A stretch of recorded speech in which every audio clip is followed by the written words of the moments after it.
Qui parmi les hommes pouvait vaincre la mort? Quelle créature, même parmi les anges, pouvait anéantir la puissance du péché? Qui parmi les rois et les princes pouvait autant marquer l'univers et se placer au centre des événements, au cœur des circonstances comme toi, Seigneur, le véritable noyau de la vie?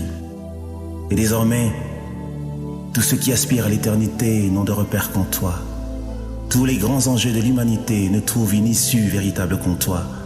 Toutes les questions du monde n'ont de réponse qu'en toi, pourvu que les hommes de ce siècle le sachent et qu'ils accourent vers la source de leur bonheur que tu es. Tu es sorti vivant d'une terre qui n'était pas structurée pour te contenir. Tu as rencontré la mort dans ses demeures. Tu lui as ravi les clés du séjour de mort et tu as rendu libre toutes les victimes que l'aiguillon de la mort avait frappées. Tu venais de publier le décret qui mettait fin au règne des ténèbres et ouvert pour l'humanité rachetée une ère nouvelle. La puissance de la résurrection t'a ramené vivant de là où tous ceux qui sont nés de femmes sont restés captifs, jusqu'à ce que tu viennes accomplir ce qui était prévu dès les origines. Tu as quitté la terre comme tu y étais entré, c'est-à-dire par la voie d'un prodige. Tu as traversé physiquement les cieux pour regagner la demeure de ta majesté et occuper le trône de ta grandeur, et les cieux célébrèrent ta victoire. Les forces des ténèbres se sont liguées, la vallée de la mort aménagée pour une randonnée funèbre. Cependant, ton veto s'est opposé au dessein cynique de l'enfer, car le dernier mot t'appartient. Le breuvage mortel a répandu ses traits nocifs dans mes entrailles et entamé l'œuvre de la destruction. Mais gloire soit rendue à toi qui contrôle toutes choses.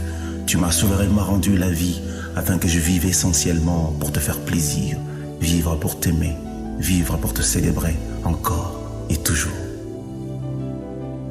Tu es digne d'occuper le trône de mon cœur et de remplir mon être profond, d'être celui vers qui se porteront tous les désirs de mon âme et pour qui je passerai tous mes jours sous le soleil. Il y a des mots que je ne peux dire qu'à toi et ceux que je ne peux entendre que de toi.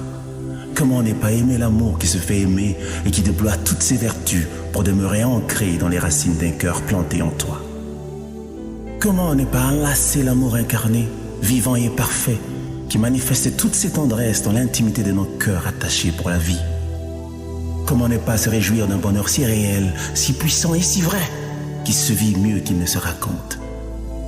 L'histoire de notre alliance est pareille à une merveille que tu as inscrite dans les annales de l'éternité et qui ressemble aujourd'hui à une légende.